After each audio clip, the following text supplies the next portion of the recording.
This is the Daily Saints Pod with Zach and Greg.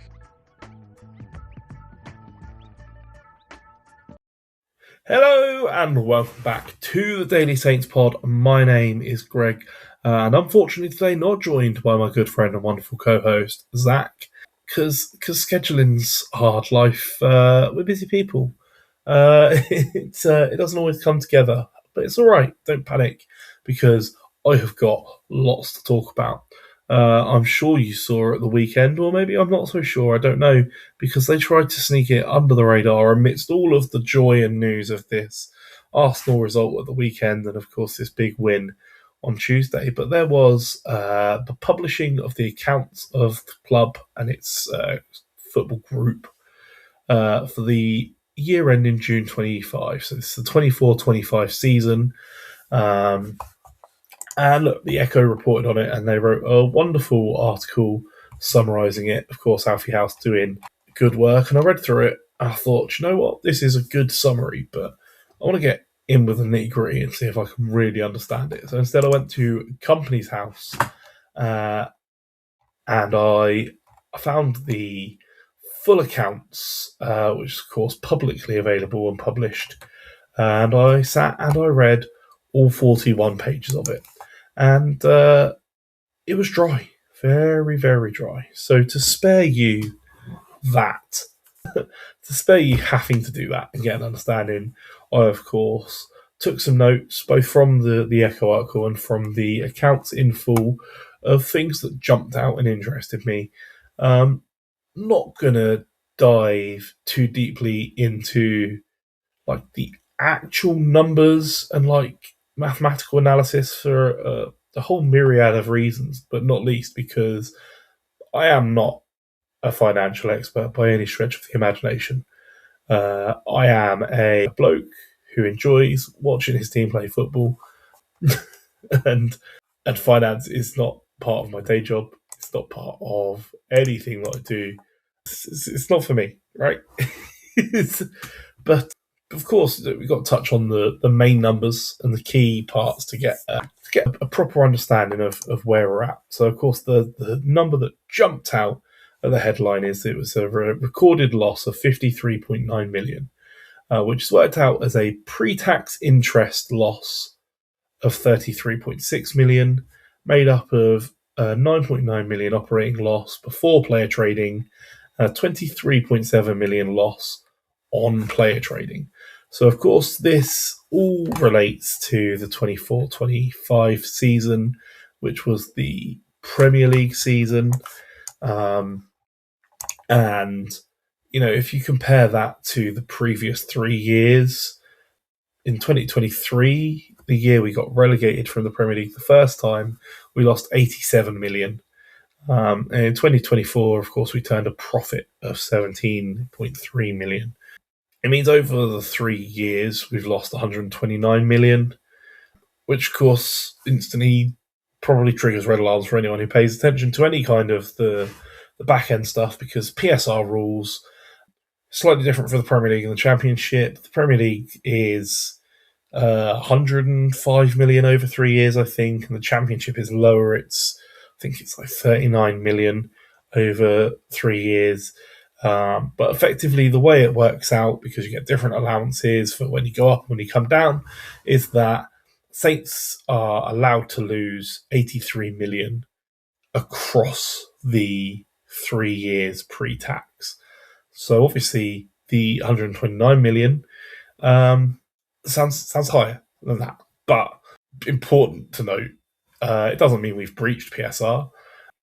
There are exclusions for academy stuff and women's team and other investments and like ground investments, and it's all really complicated and deep. You have to go really deep in to the depths of it to work it out. But I think it's pretty safe to say that we're not in breach. You know, there's enough exclusions and we're close enough to that amount that I fully believe that we're okay. So that's like the important part. Tick. Obviously, worth noting as well from those figures, right? £87 million loss in the season we got relegated the first time, and a £59.3 million loss this or last season with this relegation. And that's less. We've lost less in that period of time. It's interesting when you break down and look through the accounts. And I did it. I've done it previously. I did it for last year, and I did it a bit for when we were sort of trying to work out what was going on with finances with Sports Republic, and it's it's all buried very deep. It's all with lots of legalese and words around it, and but it's interesting. So I've gone through and read the whole report they write, and they sort of summarised why there were losses, where there were profits previously, and what the cause is. Of course, this is all about last season, so there was an increase of TV money gained because the Premier League pays substantially more than the Championship because of the TV deal. One of the significant increases in turnover that they noted was the 110% increase in commercial revenue from commercial partnerships, which they put down mainly to payment of their main sponsor. So, of course, controversial as it was at the time, but Sportsbet, the gambling company that was on our shirts, but that pushed the commercial revenue from 9.9 million to 20.8 million. So obviously, paid a substantial amount, which is going to go a long way to do things in this. The match day revenue itself was up 3.1% on the previous Premier League season, and obviously up quite a lot from the season in the Championship. They attributed that to an incredibly successful sold-out season ticket campaign and all their hospitality packages doing extremely well. And the other revenue side of stuff saw an increase as well, but that is mostly grants for stuff like the academy, which you're talking about talking about like needles in the we're talking about like a couple of £1,000 here and there compared to the sort of millions that go on otherwise.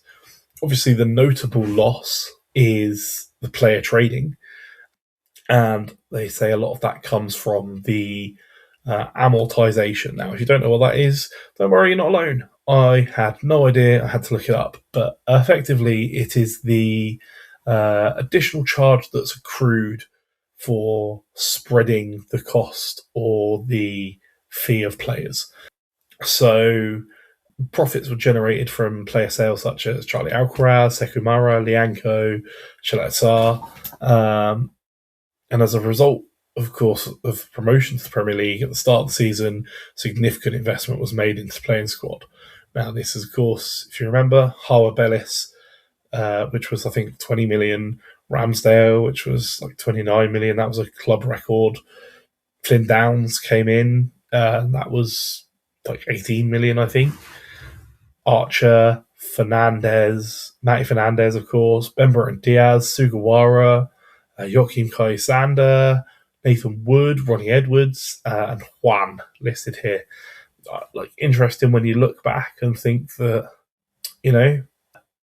3 of those players are, I would say, in regular rotation in the squad, 4 if you include Archer, who is sort of in and about it, even with his fall off in form. And the rest, either gone or going. Right, it's fascinating set of investment. But of course, expecting a loss when you're investing that heavily on trying to stay up in the Premier League is effectively what it comes. The other points of note, obviously, it went into huge amounts of detail about the spendings of the donations to the Saints Foundation and all of the revenue generated and the investment in the structural stuff like converting the Dell, building the northern fan zone, the fences, converting the safe standing, all comes under this period of financial time. The initial investment in level 1 as well. So, all investment in stuff that I'm sure we will see this time next year when the accounts for this year are stuff to sort of strengthen us financially. Even if it's worth taking a hit in that interim period, it's interesting. The increase in turnover is so huge moving up to the Premier League compared to the Championship. It really shows it's really important for us to get back there. Is sort of the overall summary. It goes on to mention in the report some stuff about that later on, which I will get to. Also of note to me, no dividends were paid to shareholders or directors. Of course, naturally, when you're making a loss, there was a payout to directors for management services, which I think is just the posh way of saying salary. It totaled 4 million across the entire board of directors, with the highest paid director getting 1.1 million, which I think is pretty much the standard. Although I'm sure to anyone like me, it sounds like an awful lot of money. Certainly not what my salary is at. But that's sort of the way it is when you're dealing with these big financial behemoths. I found it very interesting that they listed a full set of key performance indicators for directors. And if you want to go on there and read it, it has the exact amount that hit within the 24-25 period, as well as the previous year and how it compares. But the ones that jumped off the page to me and are worth talking about are players representing their country at international level. Is something that they measure as a point of success and key performance. Academy players playing in the first team, they measure as a point of success and point of performance. Academy players representing their country at under 21s level, and all stuff like that. There's also stuff like effective wage percent versus use of staff. It all gets slightly over my head at that point, but the football part of it that jumped out at me as interesting is that's something that they hold themselves as performance indicators for, is how many players within our first team represent their country on an international level. It's just that sort of thing you think about until you read it like that.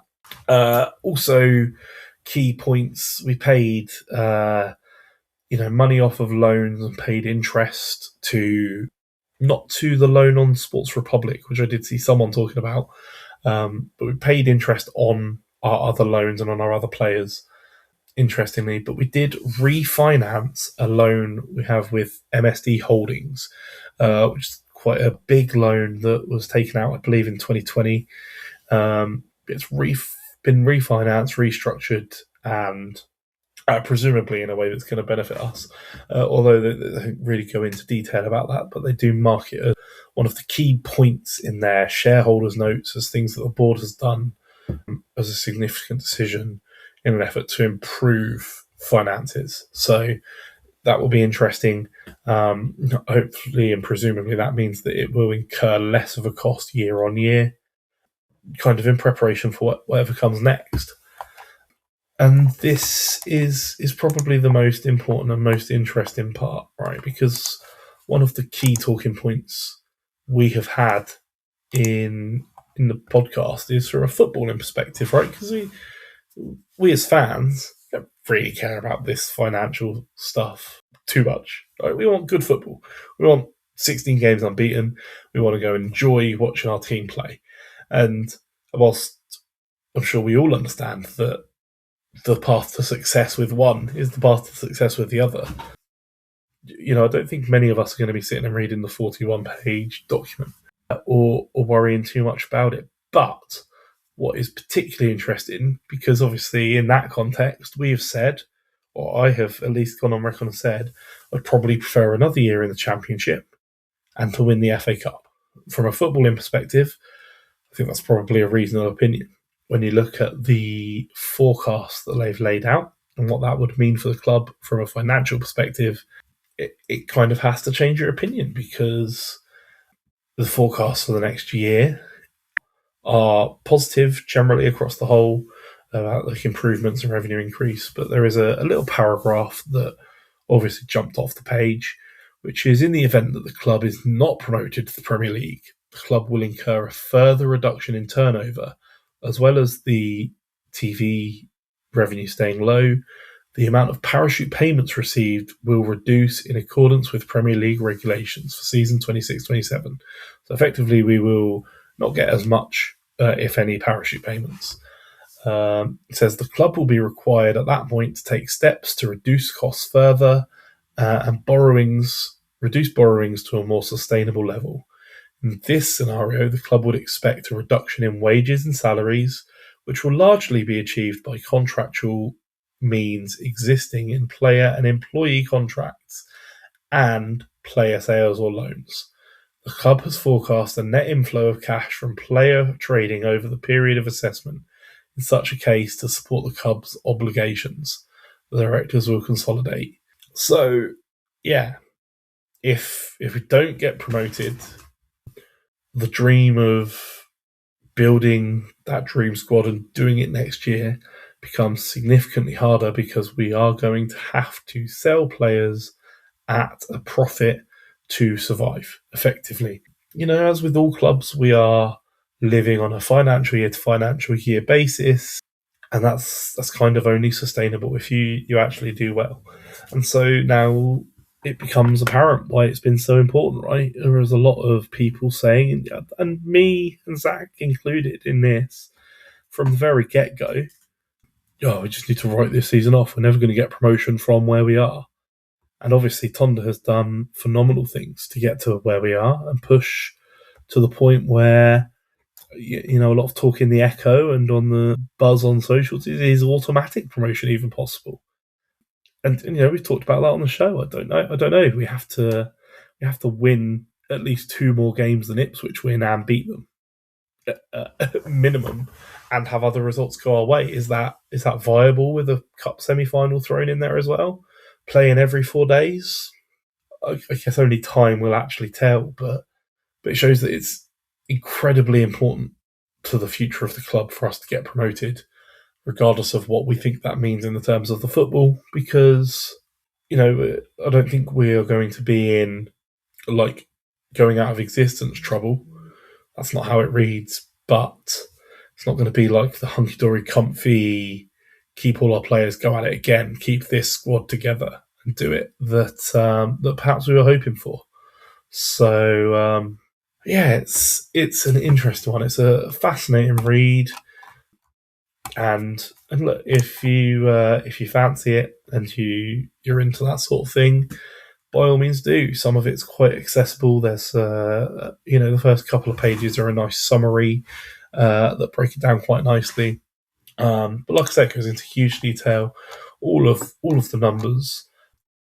But on the whole, aside from the big headline number that is obviously a pretty scary number to report as a loss, it's just kind of what happens when you get relegated from the Premier League after investing, quite heavily in players. And I would expect it to change next year, and the sort of mitigation has been put in place for that. And I guess we've seen that as we continued in the transfer windows, and we talk about how we trimmed the squad or made wise investments here and there, but I think that the whole piece is coming together, and it's very, very interesting at times to be a Saints fan. And look, let's just hope we don't have to worry too much about it.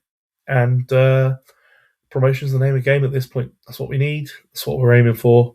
So let's do it. Why not? Sounds good to me.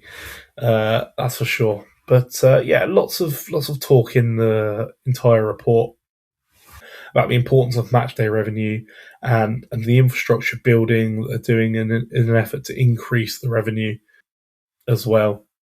So, all of the stuff you expect, and all the stuff we've observed as well, right? The club trying to, or the owners investing in the club to try and make the club more sustainable, more efficient, more revenue generating, so that they can go and spend the big money on the big players if and when it becomes time. But that's a thought for the future. The good news is now probably not broken PSR. All seems to fall well within the limits. So it's interesting how close to the line it can be, because I think it's probably closer than anyone was expecting. But yeah, good stuff. I hope that has been interesting. I hope that I have summarised it reasonably well. Like I say, it was pretty tough going, a pretty tough read. So yeah, it was a tough one to break down. But I hope you've enjoyed it. But yeah, let me know in the socials, in the comments, what do you think? Does having an understanding of this now mean the promotion is more important to you than the FA Cup? Or do you still feel the same regardless of it? How do you think we can go? Do you think we're going to be able to keep the squad even if we go up? And I hope so. At least most of it. That's what we really want to see. So fingers crossed. But yeah, we are Daily Saints Pod absolutely everywhere. X, Blue Sky, TikTok, Instagram, Facebook, YouTube. Hit us up. Let us know, because we love hearing from you. And in particular, I cannot wait to hear some of your opinions on this. We will be back tomorrow with our big match preview for the Derby game this Saturday. But until then, everyone, I hope you have a wonderful day, and we will see you then.